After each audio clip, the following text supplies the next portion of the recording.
Treaty of Ghent, 1812. In the early 19th century, a young and ambitious United States found itself locked in a fierce and often forgotten conflict with one of the world's great powers, Great Britain. The War of 1812, often overshadowed by the larger Napoleonic Wars in Europe, was a struggle for national survival, sovereignty, and honor. This was a war fought on many fronts, on land, at sea, and across the vast wilderness of North America. It was a conflict marked by key battles, like the burning of Washington, D.C., and the defense of Fort McHenry, which gave rise to the Star-Spangled Banner. But, despite the fighting, neither side could gain a decisive advantage. As the war dragged on, it became clear that neither nation could afford to continue. In 1814, after over 2 years of fighting, both the United States and Great Britain turned to diplomacy. The stage was set for negotiations in the small European city of Ghent, Belgium, far from the battlegrounds of North America. Here, diplomats from both nations would gather to bring an end to the conflict. The result? The Treaty of Ghent, a pivotal agreement that would not only end the war but also shape the future of relations between the two countries. A treaty that, while often overlooked, holds great significance in the story of American and British diplomacy. Join us as we explore the story behind the Treaty of Ghent, the negotiations, the terms, and the lasting impact of this peace agreement on both sides of the Atlantic. The War of 1812 didn't begin with grand invasions or sweeping territorial ambitions, it began with smaller, more personal struggles on the high seas. For years, British naval forces had been seizing American ships and impressing American sailors into their ranks, claiming that they were British deserters. This practice of impressment, along with Britain's strict restrictions on American trade, was seen as an attack on the sovereignty of the young United States. Despite diplomatic efforts, tensions continued to rise, and soon, the U.S. Congress declared war on Great Britain in June 1812. But the War of 1812 was not just about maritime rights. The conflict was also fueled by American expansionist desires. Many in the U.S. sought to push British influence out of North America entirely, with ambitions to annex British Canada. For Native American nations allied with the British, this was a fight for survival as American settlers encroached further into their lands. On land, the war saw a series of back-and-forth campaigns. In the north, American invasions of Canada were repelled by British and Canadian forces, while British troops marched southward, eventually capturing Washington, D.C., and setting fire to the U.S. Capitol. At sea, the United States fared better. Despite being vastly outnumbered, American naval victories, including the famous triumph of the USS Constitution, known as Old Ironsides, boosted national morale. Still, either side was able to deliver a knockout blow, and the war settled into a bloody stalemate. By 1814, both nations were weary. Britain, still entangled in the Napoleonic Wars in Europe, had little desire to continue the fight in North America. The United States, facing economic strain and internal dissent, was equally eager for peace. As the war dragged on with no clear victor in sight, it became apparent that a diplomatic solution was needed. Peace talks were arranged in the neutral city of Ghent, Belgium.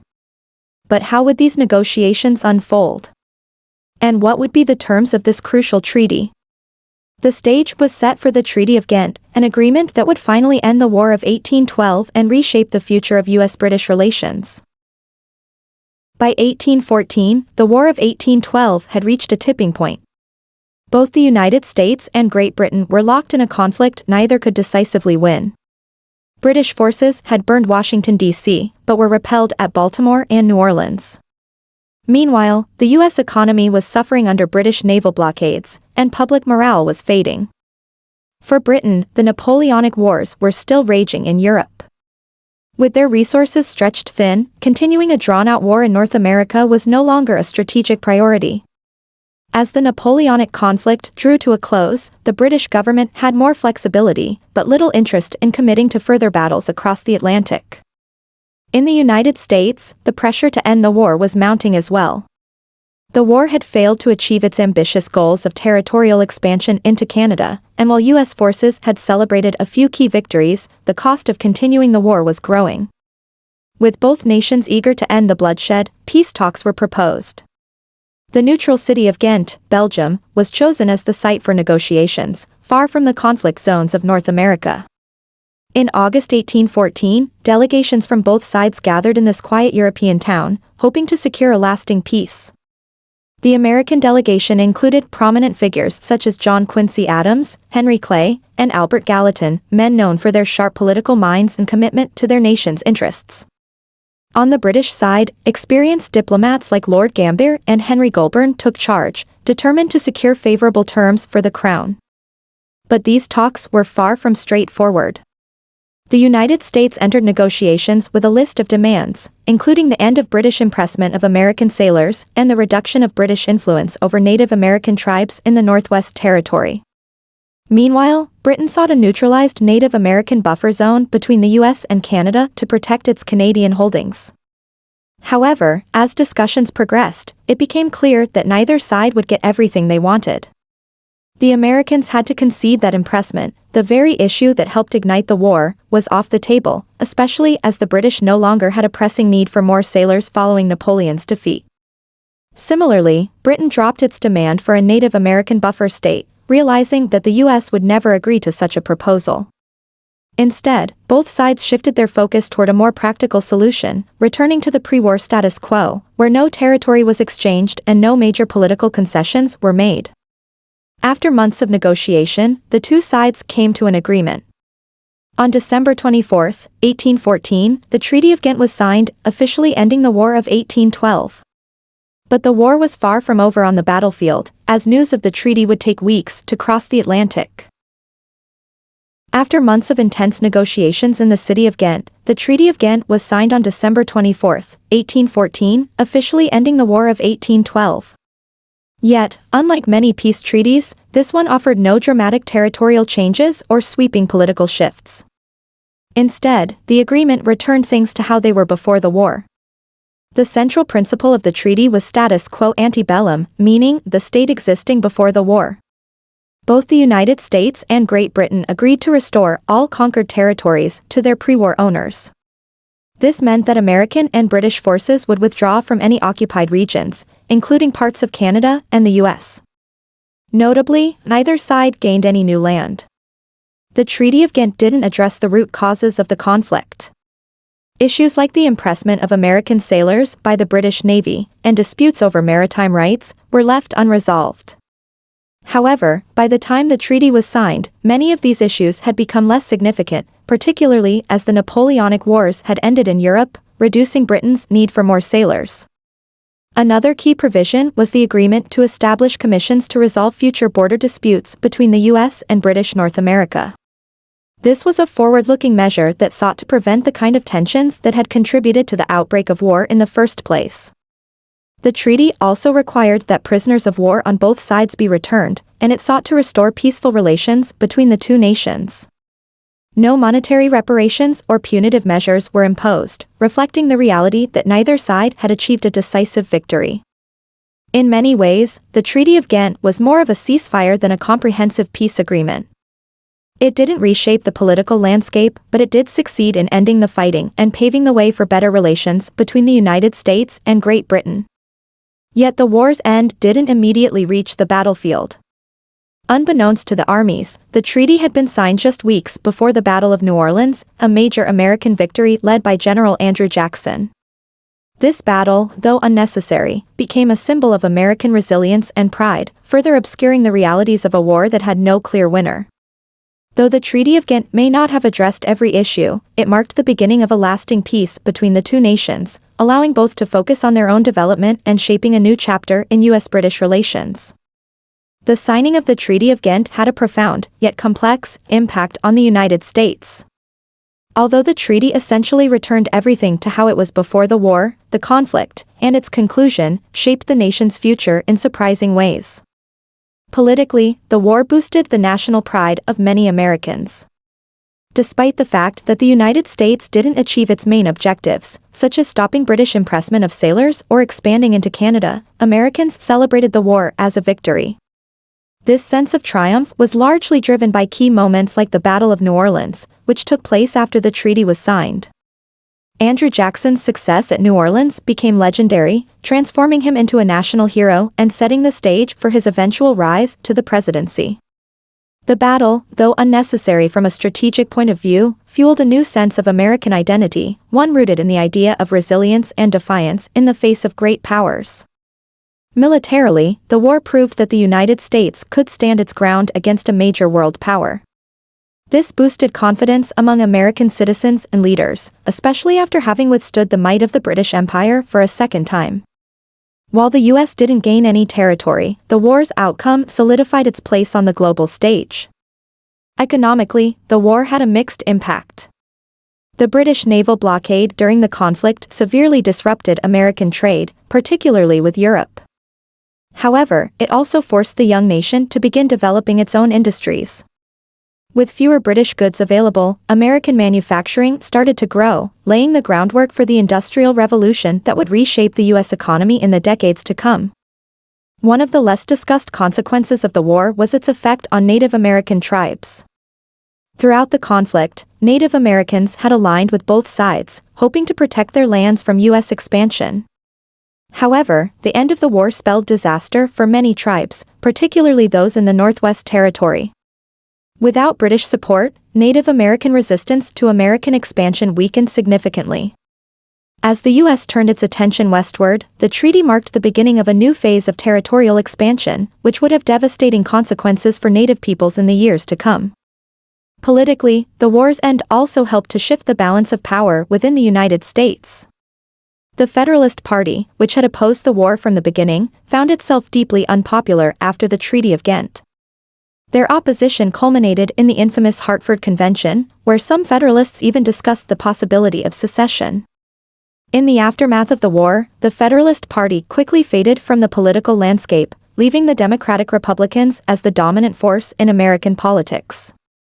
In the years following the Treaty of Ghent, the United States enjoyed a period of relative peace and national unity, often referred to as the era of good feelings. The war had reinforced a sense of American identity, one that would carry the nation forward as it navigated new challenges in the 19th century.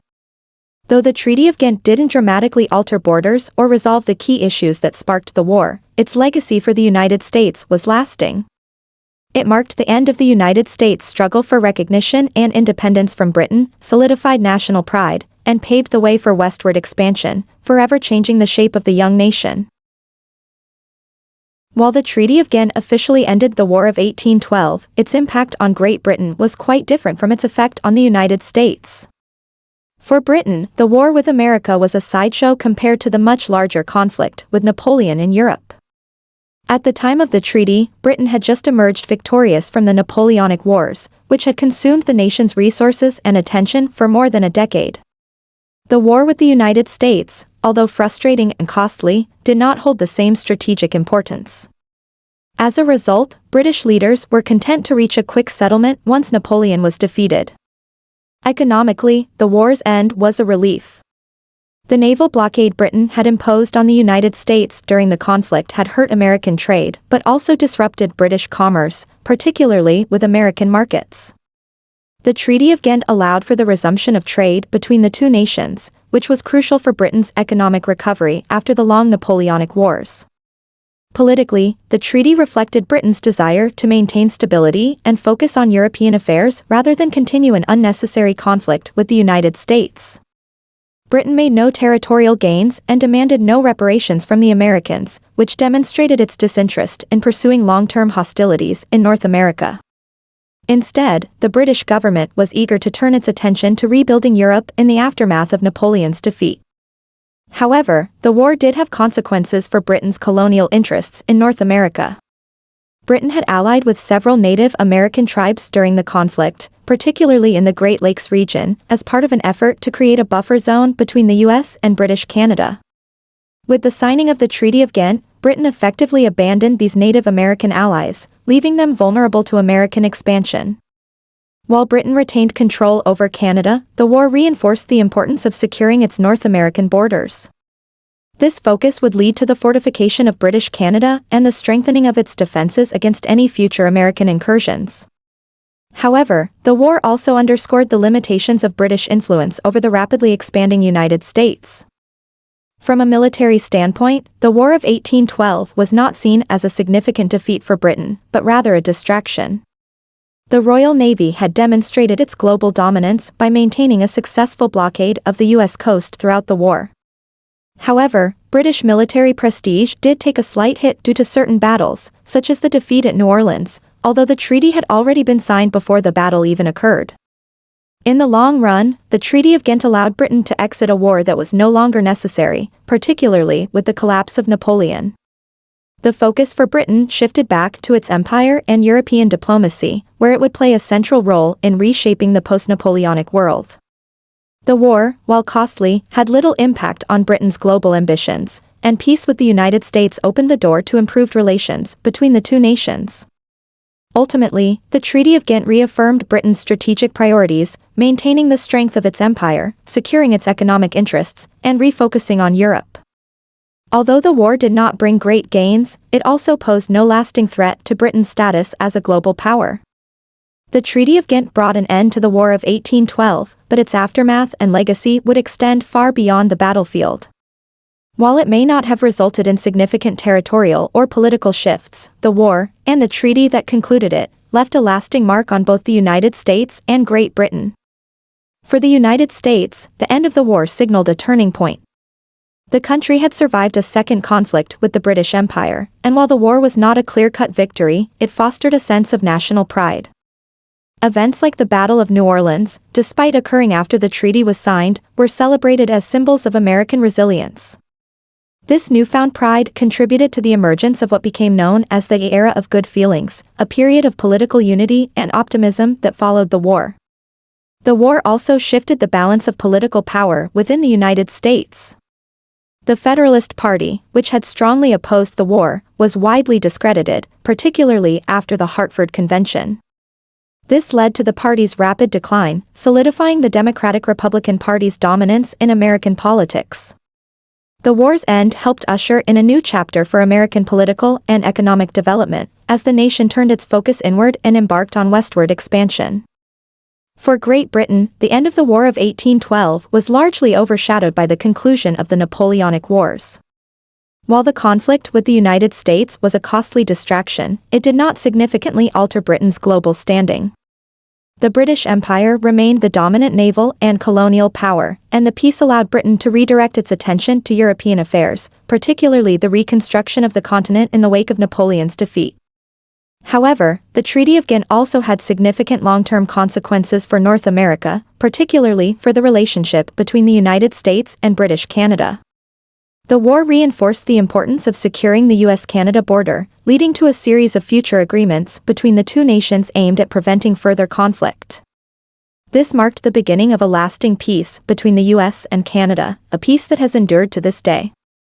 One of the most overlooked legacies of the war is its impact on Native American nations. Native tribes, many of whom had sided with the British in hopes of halting American expansion, were largely abandoned by their British allies following the war. Without British support, Native American resistance to U.S. expansion weakened considerably, paving the way for further westward movement by American settlers. This expansion would have devastating consequences for Native peoples in the decades to come. In the decades following the Treaty of Ghent, both the United States and Great Britain would continue to grow and strengthen, but their relationship would evolve.